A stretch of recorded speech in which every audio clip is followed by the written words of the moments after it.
बिस्मिल्लाहिर्रहमानिर्रहीम। Intersecting lines article हमने continue किया। लेक्चर इस वक्त 8 का नेक्स्ट पोर्शन। यहाँ एक ट्रायंगुलर रीजन दिया, उस ट्रायंगल की ये जो 3 साइडें हैं, ज़ाहिर है ये हैं स्ट्रेट लाइंस। 3 साइडें ट्रायंगल की स्ट्रेट लाइन। स्ट्रेट लाइन की बैक पर इक्वेशन कौन सी होगी? इस तरह की, एक्स वाई और कांस्टेंट, जिसको हम इस चैप्टर में फ्रीक्वेंटली पढ़ते आ रहे हैं, जिसको इक्वेशन ऑफ लाइन कहा जाता है। अब फिर सुन लें, इक्वेशन ऑफ लाइन इस लीनियर इक्वेशन को कहा जा रहा है जिसमें वेरिएबल की हाईएस्ट पावर 1 हो, 2 वेरिएबल हो। तो इस तरह की इक्वेशन को लीनियर इक्वेशन कहते हैं। इसका ग्राफ स्ट्रेट लाइन होता है और इसलिए इसको लाइन की इक्वेशन भी बोला जाता है, क्योंकि ये लाइन बनाती है ग्राफिकली। ये 3 लाइनें हैं, तो ज़ाहिर है वो किसी भी तरह से यूं अटैच होंगी। क्वेश्चन ये दिया गया कि ये 3 लाइनें मिलके एक ट्रायंगल बनाती हैं। ये लाइन, ये लाइन, ये लाइन, उस ट्रायंगल का एरिया बता दें। अच्छा जी, ट्रायंगल का एरिया बताने के लिए ये जगह दरमियान में कितनी है, हमने कुछ 4-5 लेक्चर अगर पीछे हटे तो area of the triangle 2 different lectures में डिस्कस किया था। मकसद यही था कि इसको जहां जहां इन्वॉल्व होना है इसने, तो हमारे मसाइल ना हो, हम हर जगह से उसको पिक करते जाएं। ये था एरिया ऑफ ट्रायंगल का फार्मूला कि अगर ट्रायंगल के एक वर्टेक्स, एक वर्टेक्स, एक वर्टेक्स, 3 कोने ट्रायंगल के मौजूद हों, जिनको वर्टिसेस कहते हैं, उनके जनरली कोई भी कोऑर्डिनेट हो एक्स वाई फॉर्म में, तो अगर वो अवेलेबल हों, हम इस फार्मूला से उस ट्रायंगुलर रीजन का एरिया कैलकुलेट कर सकते हैं। ये रहा formula to find the area of the triangle. Means इन 3 कोनों के नामों का पता हो। अच्छा जी, अब जो हम इससे पहले डिस्कस कर चुके 4.3 एक्सरसाइज में, वहां ये डायरेक्ट वर्टिसेस बताए हुए होते थे, तो काम हो चुका। अब ये बताए नहीं हुए, यूं लाइनें बता दी। तो 3 लाइनें जब आपस में अटैच होंगी, ये देखिए ये 3 लाइनें आपस में वैसे सिंगल सिंगल है, इनको आपस में यूं इकट्ठा कर दिया, ये तीनों इकट्ठी हो गई। अब ये क्या नजर आ रही है? It is triangle. तो इस ट्रायंगल का एरिया आपसे पूछा जा रहा है। अब क्या हल है आपके पास? ये जिस जगह यूं इकट्ठी हुई है, ये जो कोने बने हैं, ये वाले वर्टिसेस, 3 वर्टिसेस कोने, इन कोनों का अगर पता चल जाए किसी तरीके से, तो फार्मूला तो अवेलेबल है। अब कोने कैसे निकलेंगे? तो जहां 2 लाइनें आपस में मिलती हैं, ये मिलते हुए देखिए यूं असूली तौर पर तो ये ऐसे हो रहा है, एक लाइन जा रही है, एक और लाइन जा रही है, किसी ना किसी जगह आपस में इंटरसेक्ट कर रही हैं, मिल रही हैं। तो यहां मिल रही है ना, अब इधर वाला हिस्सा छोड़ दें और इधर वाला हिस्सा भी छोड़ दें, तो सामने क्या नजर आया? एक कोना। एक और लाइन है, ये गुजरी, ये इस वाली लाइन को यहां मिली, इस वाली लाइन को यहां मिली, ये ले, उन आगे वाले हिस्से को ड्रॉप कर दें, तो पीछे क्या बचा? एक ट्रायंगल। ये आपके बन गए कोने। ठीक है, तो अब यहां से आपको एक जजमेंट हो गई कि जब 2 लाइनों का एक कॉमन पॉइंट निकाला जाएगा, वो ट्रायंगल का एक कॉर्नर पॉइंट बन जाएगा। चलिए जी, ये 3 कॉर्नर हैं, तीनों कॉर्नर को हल करने के लिए जब L1 और L2 को साइमल्टेनियसली हल करेंगे, तो ये कोना निकल आएगा। जब L1 और L3 इनको कॉमन करेंगे तो ये जगह आ जाएगी। अगर L3 और L2 को कॉमन करेंगे तो ये कोना आ जाएगा। इस तरह से इन तीनों कॉर्नर्स की वैल्यू मिल जाएगी। तो कम टू द पॉइंट, जो हम फार्मूला शॉर्टकट भी समझ रहे हैं, इजी भी है।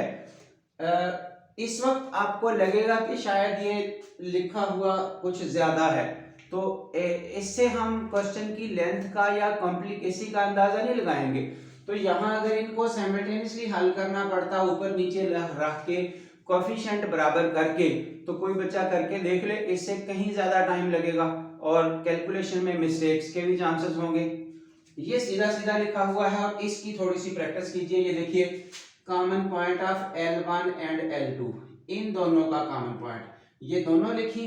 आगे प्रैक्टिस नोट करें, एक्स लिखा, वाई लिखा, 1 लिखा, ये तरतीब है। एक्स वाई कांस्टेंट, पहले एक्स फिर इक्वल टू वाई फिर इक्वल टू 1, लेकिन symbol alternate, plus minus plus.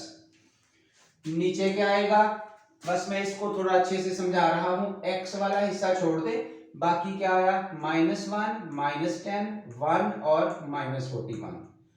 y के नीचे क्या आएगा, 7 -10 10 और -41। 2/2 के छोटे छोटे डिटरमिनेंट।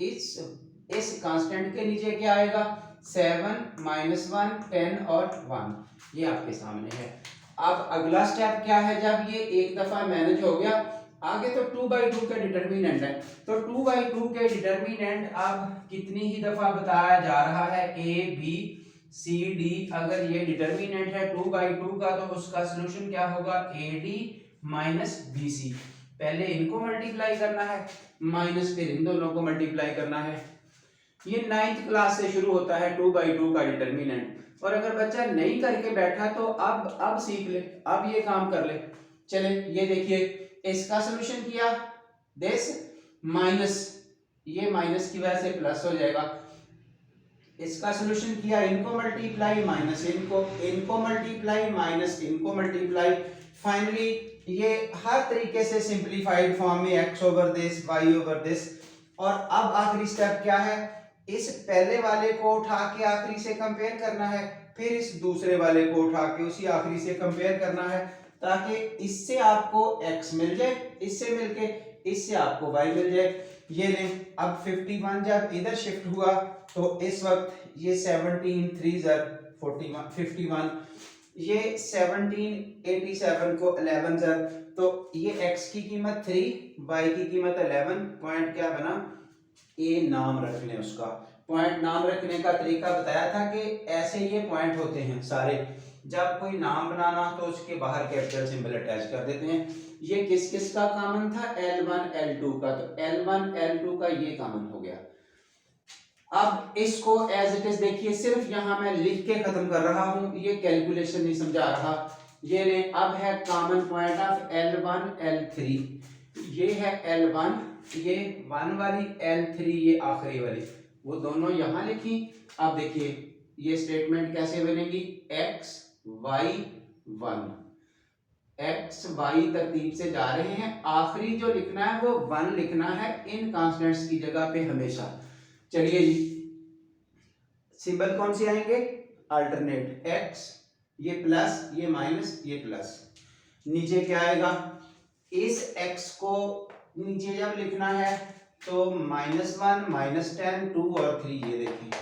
y वाले के नीचे लिखना है तो 7 -10 3 और 3, ये देखें। इस कांस्टेंट वाली टर्म के नीचे लिखना है जो ये हिस्सा है, हाँ जी, 7 -1 3 और 2, वो रहा। तो कांस्टेंट्स तरतीब हो चुके। उसके बाद डिटरमिनेंट सॉल्व किए, डिटरमिनेंट सॉल्व करके यहाँ पहुंच के ये आखिरी वाले से कंपेयर किया और इधर से ये इससे कंपेयर किया, तो आपको x और y का आंसर मिल चुका। ये रहा y, ये रहा x, कॉमन पॉइंट क्या हुआ, x और y को तरतीब से लिखते हुए नाम उसका b रख लिया, ये इसका और इसका कॉमन। अब तीसरा 2 और 3, तो ये है 2 ये है 3, दोनों उठा के यहाँ लिखी। अब फिर से देखिए, x y 1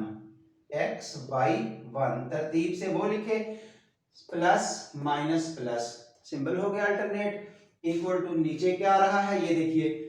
अब x के नीचे लिखना है तो 1 -41 2 और 3, y के नीचे लिखना है 10 41 माइनस का 3 और 3, इसके नीचे लिखना है 10 1 3 2 10 1 3 2। डिटरमिनेंट सॉल्व करें 2/2 के, लास्ट पे पहुंच के अब ये वाला इससे कंपेयर हो जाएगा और ये वाला इससे कंपेयर हो जाएगा, तो कंपैरिजन के बाद आपके x मिल गया y मिल गया।